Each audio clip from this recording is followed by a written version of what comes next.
Assalamualaikum warahmatullahi wabarakatuh. Innal hamdalillah nahmaduhu wa nasta'inuhu wa nastaghfiruh wa na'udzu billahi min shururi anfusina wa min sayyiati a'malina. Man yahdihillahu fala mudilla lahu wa man yudlil fala hadiya lahu. Ashhadu an la ilaha illallah wahdahu la syarika lahu wa ashhadu anna Muhammadan 'abduhu wa rasuluhu la nabiyya ba'dahu. Allahumma salli wa sallim ala Muhammad wa ala alihi wa ashabihi wa man tabi'ahum bi ihsanin ila yaumiddin. Ikhwati fillah, jamaah pengajian yang dirahmati dan diberkahi Allah Subhanahu wa taala. Tentu saja kita bersyukur kita dipertemukan lagi dalam majelis ilmu yang insyaallah di dalam majelis ilmu ini keberkahan turun kepada kita semuanya tanpa terkecuali. Yang itu keberkahan ini berbarengan dengan datangnya para malaikat. Kita akan melanjutkan pembacaan kitab ini, yaitu kitab Ahaditsu Islahil Qulub, hadis-hadis yang berkenaan dengan perbaikan hati, yang dikarang oleh Syekh Abdul Razak Al-Badr. Kita akan membaca satu hadis pada malam hari ini para jamaah sekalian. Hadis ini dari Abu Hurairah radhiyallahu anhu. Beliau mengatakan, qala Rasulullah sallallahu alaihi wasallam, Rasul sallallahu alaihi wasallam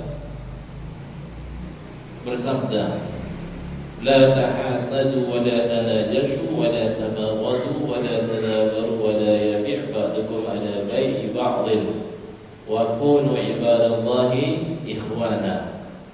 Nabi bersabda, la tahasadu, janganlah kalian saling hasad. Hasad artinya menginginkan nikmat dari orang lain hilang. Ini dilarang. Karena la di sini artinya larangan, jangan. Kalau didekati berarti hukumnya haram. Karena yang mengatakan adalah Nabi sallallahu alaihi wasallam. Larangan Nabi itu sebuah hukum para jamaah sekalian. Hukumnya apa? Haram. Haram apa? Saling hasad. Wala tanajashu, janganlah kalian berbuat tanajus. Apa arti tanajus? Berpura-pura, berlagak menjadi teman seorang pedagang dan menawar dagangannya dengan harga tinggi, dengan maksud tujuan agar orang lain berbelanja ke temannya ini dengan harga yang tinggi. Ini sering kita jumpai di pasar. Ada seorang pedagang terlihat ramai, laku sekali barang ini. Terus ada di antara orang-orang ini menawar dengan harga yang tinggi. Akhirnya pada tertarik seperti itu, dan menyebabkan orang tertipu dan menyebabkan kerugian, mengambil harta orang dengan tidak layak alias zalim. Wala tabaghadu, janganlah kalian bermusuhan, saling benci. Wala tadabaru, jangan kalian saling membelakangi, tidak menyapa satu dengan yang lain. Larangan Nabi ini para jamaah sekalian kaitannya dengan hati. Itu menjaga perasaan satu dengan yang lain. Makanya jangan saling hasad, jangan saling menipu, jangan saling bermusuhan, jangan saling tidak menyapa seperti itu. Nabi melanjutkan, wala yabi' ba'dukum ala bai'i ba'din, jangan kalian menjual satu dengan yang lain di atas transaksi temannya sendiri. Bagaimana bisa demikian? Ada temannya berjualan, kemudian ditawar oleh orang, belum terjadi kesepakatan ataupun sudah terjadi kesepakatan di satu majelis belum bubar, kemudian dia menarik pembeli ini, ambil barang saya saja, sama kualitasnya tapi saya murahkan sudah. Akhirnya apa? Temannya pedagang ini merasa dirugikan. Ini banyak terjadi juga. Luwe. Kaitannya dengan apa? Perasaan. Kaitannya dengan hati para jamaah sekalian. Makanya Nabi menegaskan wa kunu ibadallahi ikhwana. Jadilah kalian semuanya sebagai hamba-hamba Allah yang bersaudara, kata Nabi. Namanya saudara itu ada ikatan kasih dan sayang. Ada ikatan persaudaraan, ini menyebabkan hubungan yang erat, menjaga perasaan satu dengan yang lain agar tidak merasa terlukai, tersakiti perasaan yang lain. Makanya Nabi melanjutkan al-muslimu akhul muslim. Seorang muslim itu tidak lain adalah saudara muslim yang lain. La yazlimuhu, tidak menzaliminya, wala yakhzuluhu, tidak menghinanya atau merendahkannya, wala yahqiruhu, tidak mengolok-oloknya. Jadi hati ini harus dijaga para jemaah sekalian. Menjaga hati orang lain juga kita jaga. Nabi melanjutkan at-taqwa hahuna. Ketakwaan itu di sini. Nabi memberi isyarat sebanyak 3 kali kemana? Ke dada beliau. Karena di dada di situnya letak hati para jemaah. Bihasbi imri'in minasyarri an yahqira akhahum al-muslim. Jadi seseorang itu cukup ia mendapatkan ataupun mengerjakan keburukan cuma sekedar ia menghina saudaranya yang muslim, meskipun sedikit. Karena yang dilukai, digoret itu adalah hati para jemaah sekalian. Tidak bisa paku yang sudah dipatok itu kemudian dicabut tidak berbekas, pasti ada bekasnya. Kita paku di kayu, kemudian kita cabut, pasti ada bekas lubang dari paku tersebut. Kullul muslim 'alal muslim haram, karena setiap muslim atas muslim yang lain itu haram. Haram apanya?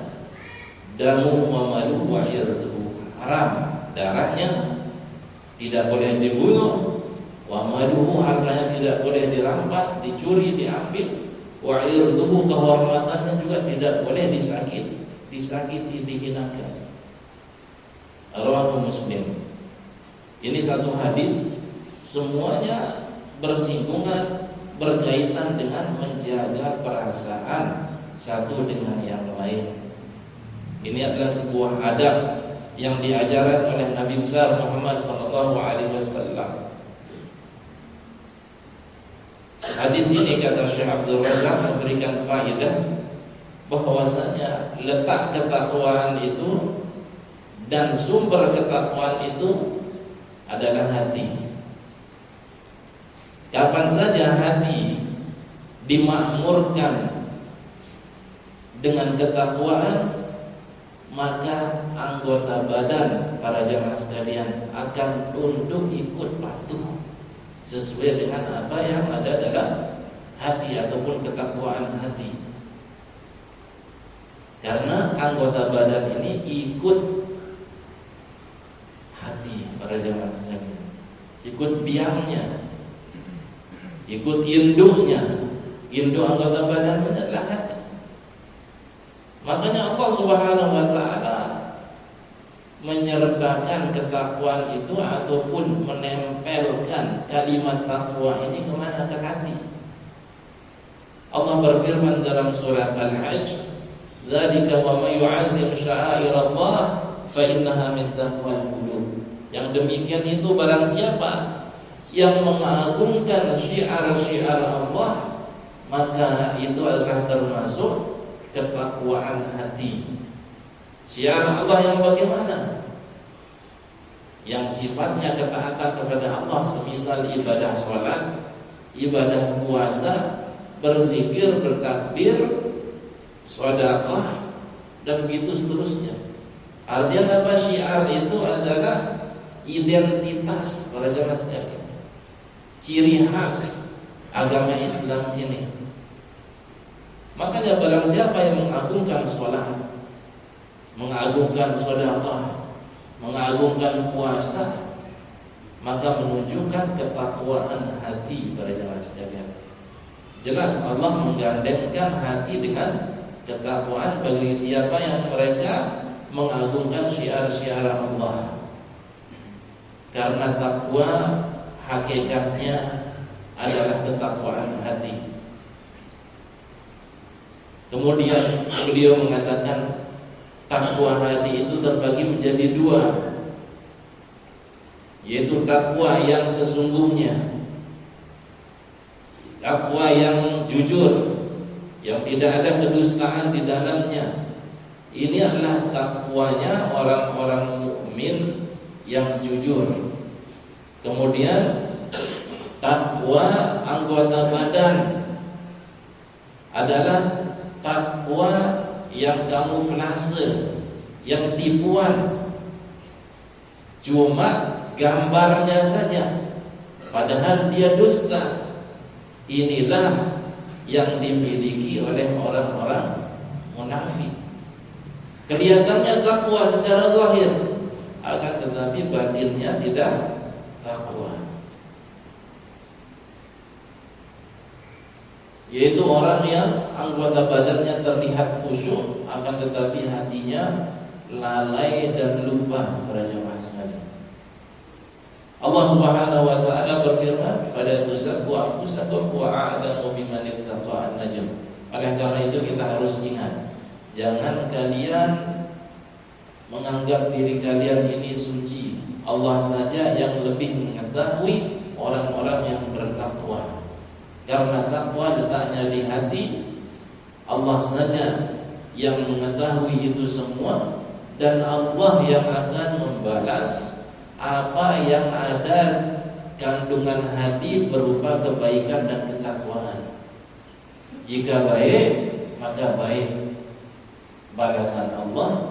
Jika jelek, jelek balasan Allah.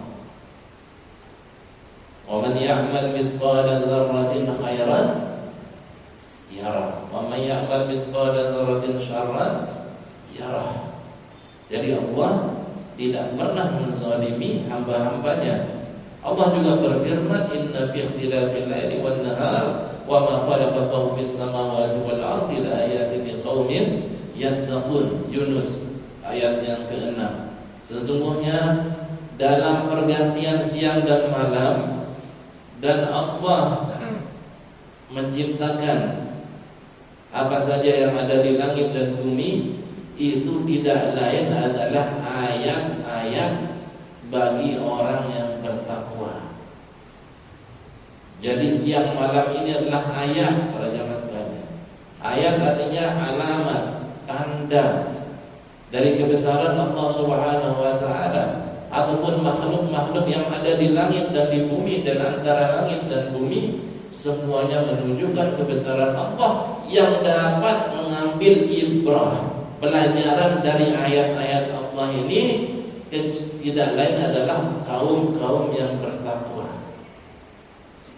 Jadi sudah dikasih tanda, dia menerima isyarat ini, tanda ini, berarti dia menunjukkan hati yang bertakwa. Beda dengan orang yang lalai, lupa. Sudah dikasih tanda, peringatan, akan tetapi tidak menggubris, tidak menghiraukan.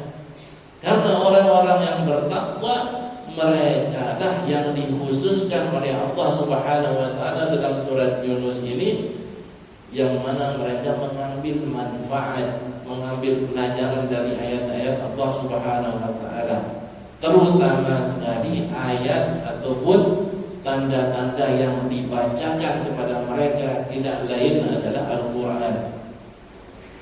Karena takwa yang tegak dalam hati para jemaah sekalian adalah takwa yang membicarakan tentang kebaikan. Jadi kalau ada seseorang berbicara baik, menunjukkan bahwasanya hatinya bertakwa, karena ketakwaan itu ciri khasnya ingin kebaikan para jemaah sekalian. Orang yang bertakwa ciri khas hatinya dia sangat-sangat takut dari keburukan. Dan ini ia dapatkan kalau ia belajar, kalau ia mengambil ibrah, mengambil pelajaran dari ilmu, dari Al-Quran ataupun ayat-ayat kauniyah tadi, itu siang malam dan penciptaan langit dan bumi dan makhluk-makhluk langit dan bumi itu sendiri. Allah Subhanahu wa taala juga berfirman, ya nisa'an nabi lastunna ka'ahadin minan nisa'i in tabaytunna fala takhda'na bil qawli fayatma'a alladhi fi qalbihi maradun wa qulna qawlan ma'rufa. Jadi Allah menyinggung tentang takwa juga di sini para jemaah sekalian. Apa kata Allah? Allah berfirman, wahai istri-istri Nabi, kalian bukanlah seperti wanita-wanita lain. Kalian adalah bukan wanita biasa, wanita kebanyakan bukan. Ini taqaytunna, jika kalian bertakwa, kata Allah, fala takhda'na bil qawli, jangan kalian mengatakan sebuah perkataan dengan kata-kata yang lembut yang dapat menyebabkan fitnah syahwat laki-laki, perkataan yang mendayu-dayu, perkataan yang merayu-rayu. Akibatnya apa? Fayatma'al ladzi fi qalbihi marad.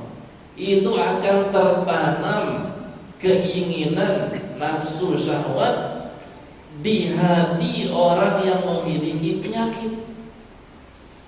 Wa qulna qawlan ma'rufa, oleh karena itu katakan oleh kalian wahai istri-istri Nabi perkataan yang baik-baik saja, yang biasa-biasa saja, nadanya seperti itu.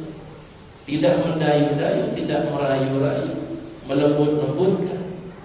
Karena para ulama tafsir, orang yang ada penyakit dalam hatinya adalah penyakit syahwat zina, jemaah sekalian.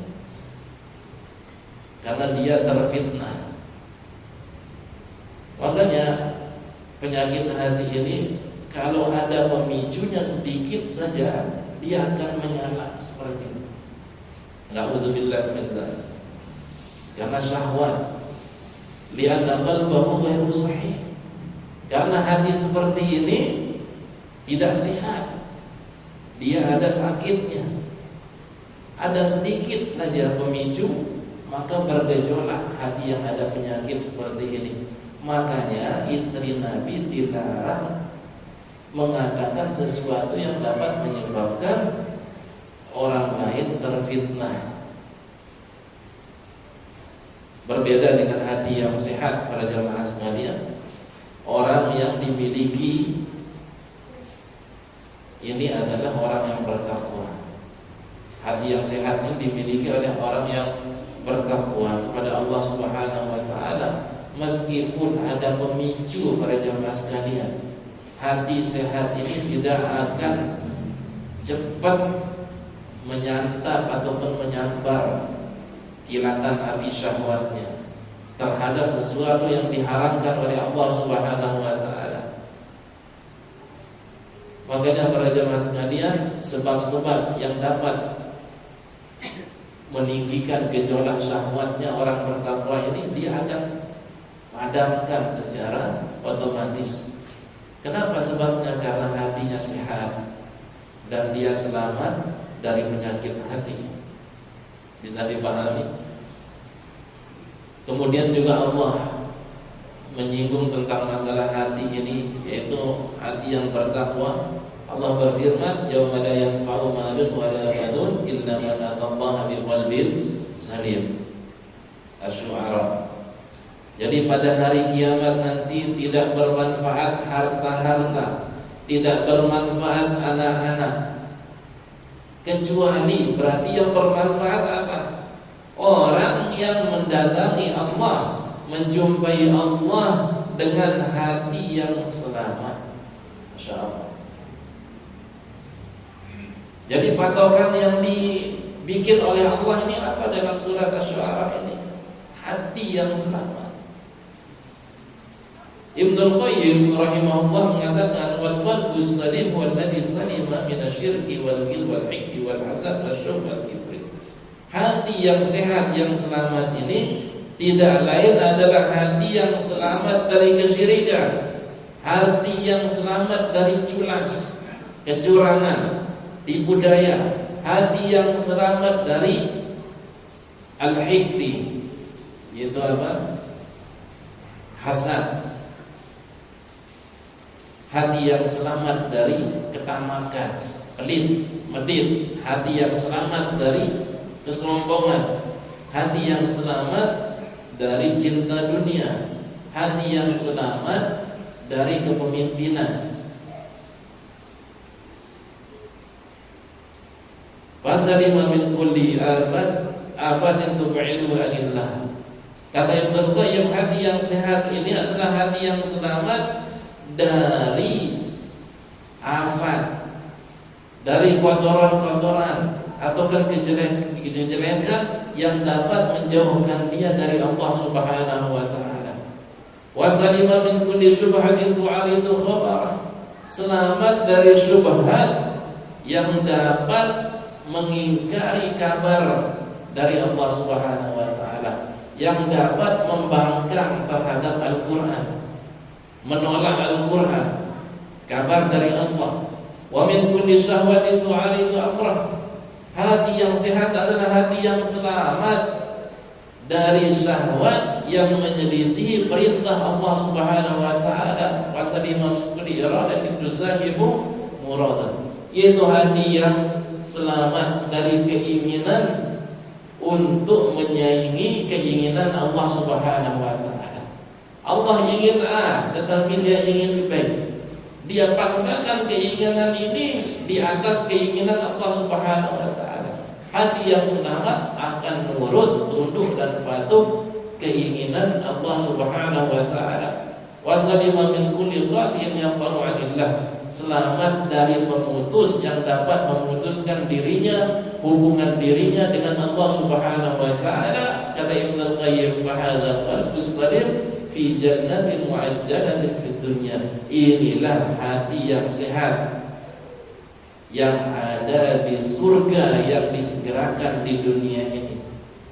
Jadi hati yang selamat ini dapat surga di mana? Di dunia. Wa fi jannatin fil barzakh. Hati yang selamat ini ada dalam surga di alam barzakh, alam kubur. Wa fi jannatin yaumal ma'ad. Kemudian hati yang selamat ini ada di surga di hari kebangkitan pada zaman sekarang. Ini lengkap kata Ibnu Qayyim. Jadi kesimpulannya kata beliau, hati yang selamat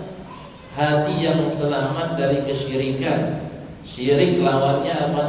Tauhid. Pertama, hati yang selamat dari kebidahan, lawannya adalah sunnah. Hati yang selamat dari syahwat, lawan syahwat adalah mematuhi perintah Allah. Hati yang selamat dari kelalaian, lawannya apa? Zikir, ingat kepada Allah Subhanahu wa taala.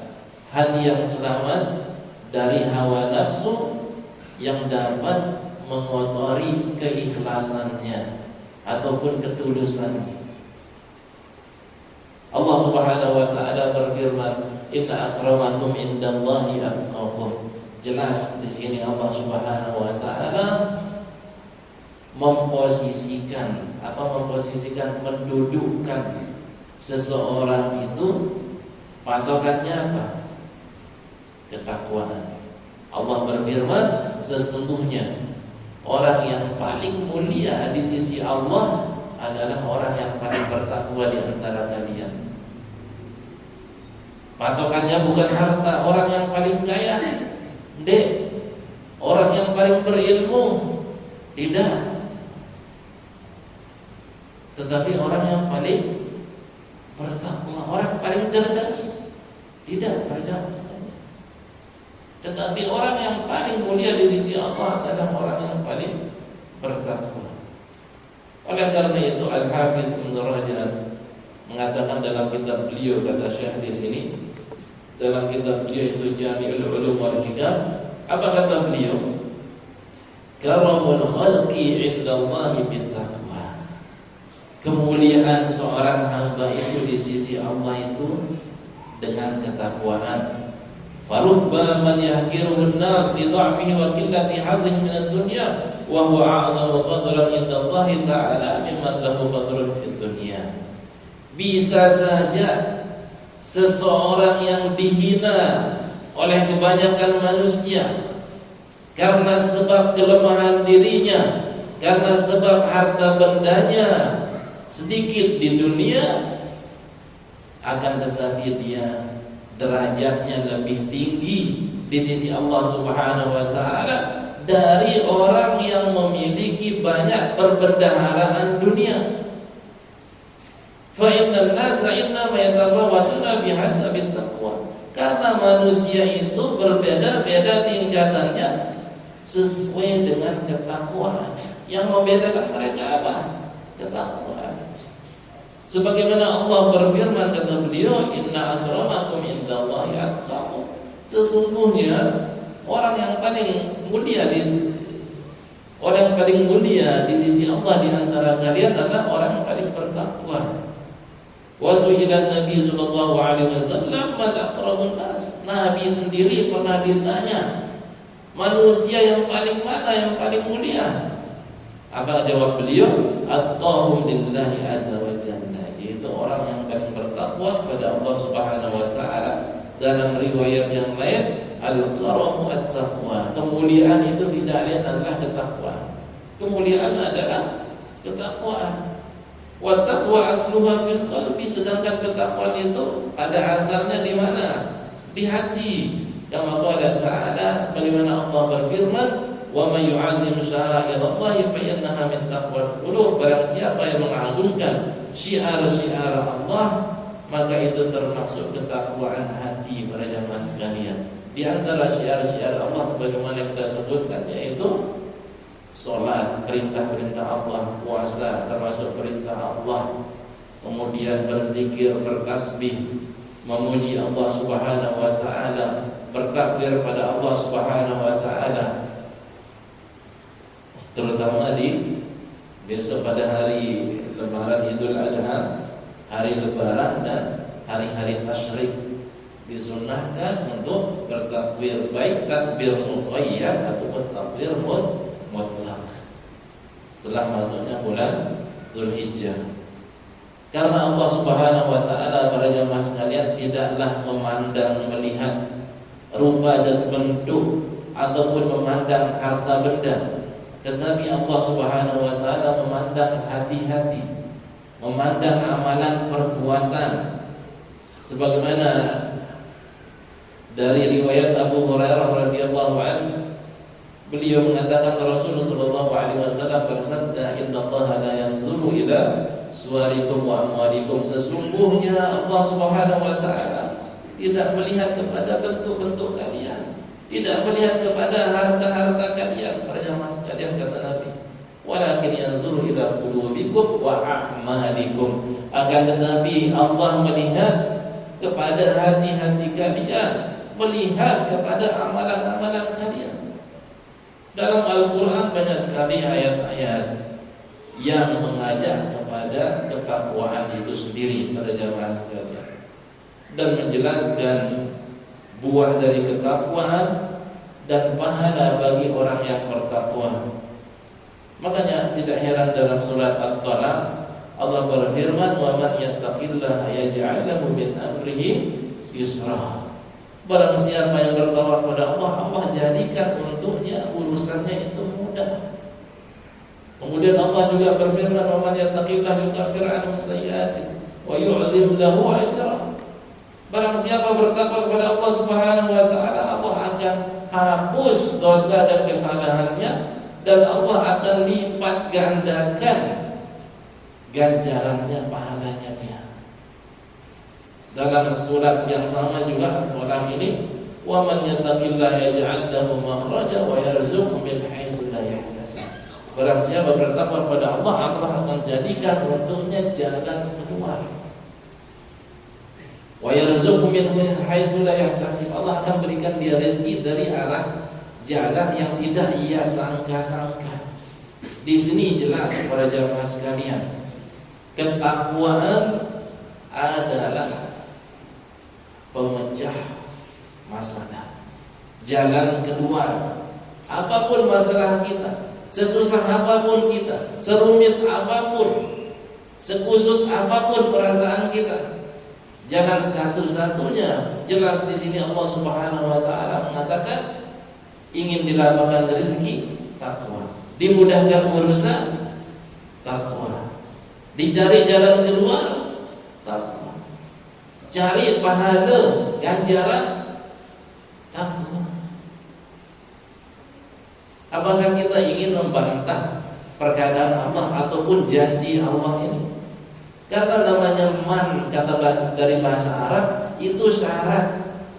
Barang siapa dimudahkan syaratnya, dia bertakwa, begitu enaknya. Barang siapa yang ingin diberikan rezeki, syaratnya bertakwa. Tidak mungkin syarat tidak dilakukan kemudian ada hasilnya, tidak mungkin.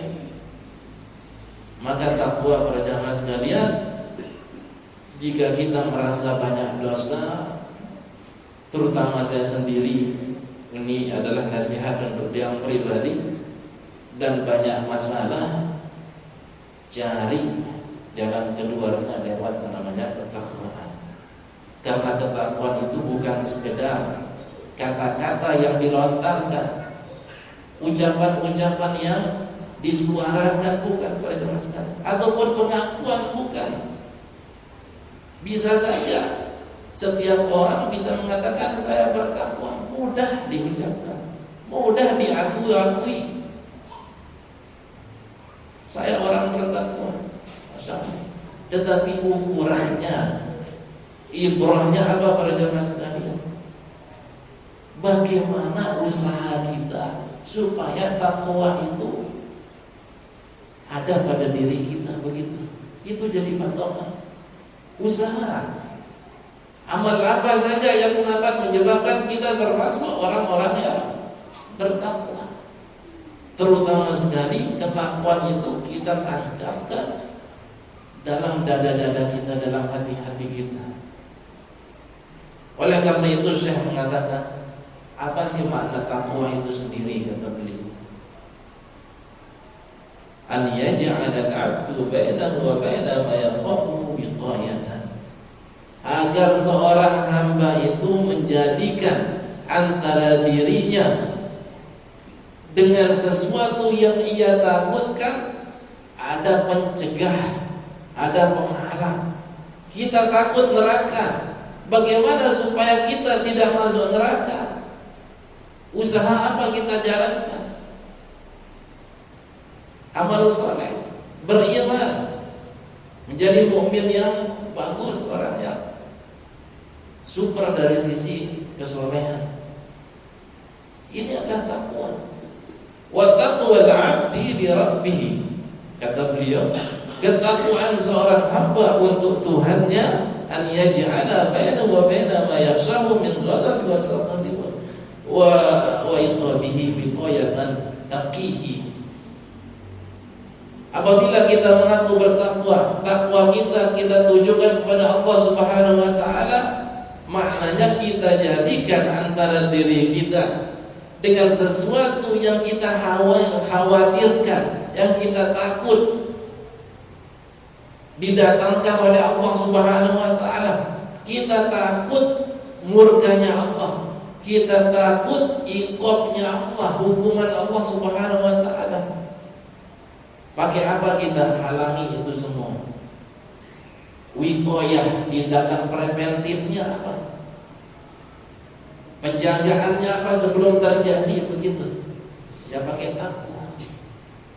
Wa dzalika la yakunu illa bi fi'li ta'ati wa ijtinabi ma'siyati. Bagaimana kita melakukan ketakwaan? Tidak mungkin kecuali dengan apa kata beliau? Dengan melakukan taat kepada Allah dan menjauhi maksiat kepada Allah. Maka terkadang Allah menyuruh kita, memerintahkan kita untuk takut kepadanya. Namanya orang takut, para jamaah sekalian, ia akan menjauhi sesuatu yang ia takutkan. Tapi Allah berbeda. Kita takut Allah, tetapi kok kita disuruh, justru dapat disuruh apa? Supaya lebih dekat kepada Allah. Makanya keistimewaan Allah itu Masya Allah Subhanahu wa ta'ala. Kalau kita takut kepada sesuatu, kepada orang, kita akan jauh-jauh, tidak ribet-ribet. Tetapi kalau kita takut kepada Allah, harus dekat kepada Allah dengan melakukan ketaatan berupa amalan-amalan soleh, para jamaah sekalian, terutama amalan-amalan hati. Dalam hadis tadi tidak hasad, tidak curang, tidak saling bermusuhan, tidak tegur sapa, begitu seterusnya. Wa kullu khairin yahsulu lil 'abdi fa huwa minhu. Maka segala kebaikan yang didapatkan seorang hamba sumbernya dari Allah Subhanahu wa taala. Karena Allah yang ditakutkan sekaligus Allah diharapkan, begitu. Takut kepada Allah lalu kita harapkan. Oleh karena itu kita mendekat kepada Allah Subhanahu wa taala. Terkadang ini memerintahkan kita takut kepada neraka. Karena neraka adalah azabnya dia. Apakah kita berbuat syirik menyebut Allah? Tidak. Karena neraka itu asalnya dari Allah. Berarti kalau kita takut neraka, ya sama saja takut kepada Allah. Makanya tidak heran ada ayat fattaqun nar allati waquduhan nas wal hijarah. Takutlah kalian kepada neraka yang bahan bakarnya tidak lain adalah manusia dan bahan bakarnya adalah bebatuan. Terkadang juga kita diperintahkan untuk takut kepada hari kiamat. Karena hari kiamat, Masya Allah, namanya kiamat, itu adalah alam keabadian sarmadi bahasa Arab. Baka, alam baka, alam baka. Tidak ada penghujungnya, selamanya. Dan status manusia ada dua, celaka dan bahagia. Pilih mana, Raja Mas? Tentu saja di dunia saja tidak mau celaka kita, padahal sementara. Sesusah-susahnya kita di dunia, semelarat-melaratnya kita dunia, itu adalah surga kalau dibandingkan dengan neraka di akhirat. Karena selamanya, tidak ada penghujung, tidak ada akhirnya. Oleh karena itu terkadang Allah memerintahkan kita takut kepada hari kiamat. Allah berfirman, wattaqu yawman turja'una fihi ila Allah, tsumma tuwaffa kullu nafsin ma kasabat wa hum la yuzlamun. Takutlah kalian kepada hari kiamat, di mana kalian akan dikembalikan kepada Allah Subhanahu wa taala di hari itu. Kemudian setiap jiwa ini akan diganjar sesuai dengan amal perbuatannya, dan mereka sekali-kali tidak akan pernah dizalimi oleh Allah Subhanahu wa taala.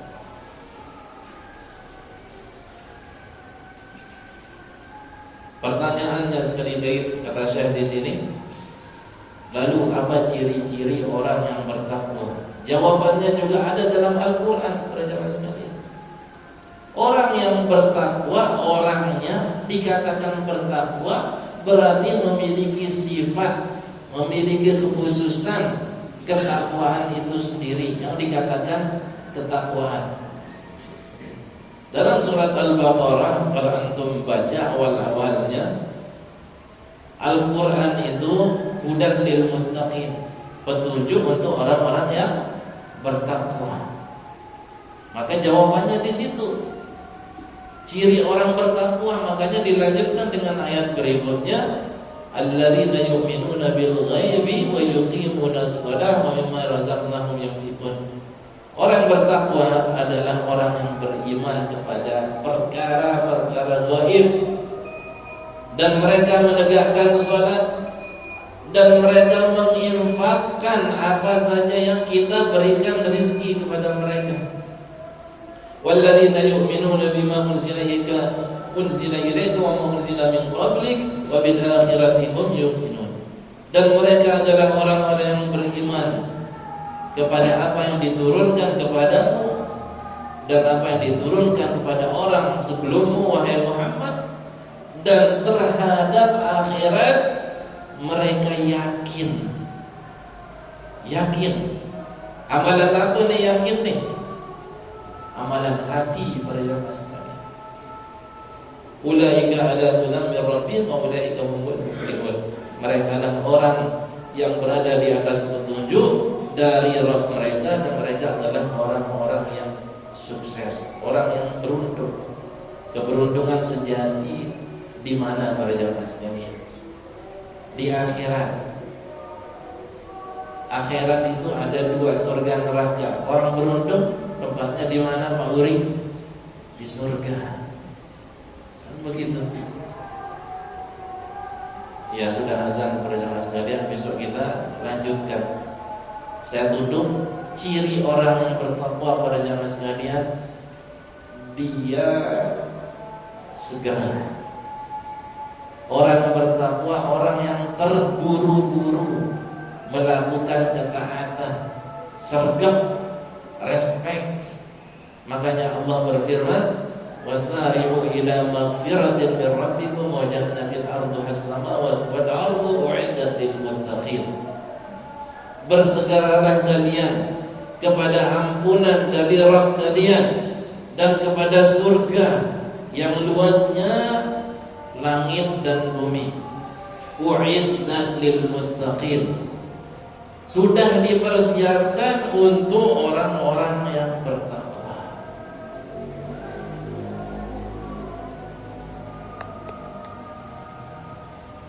Jadi dikhususkan untuk orang-orang bertakwa. Orang bertakwa ini adalah tidak lain orang yang bersegera pada jamaah sekalian. Saya kira cukup, insyaallah pada pertemuan berikutnya kita lanjutkan mengenai hadis ini ataupun hadis yang lain.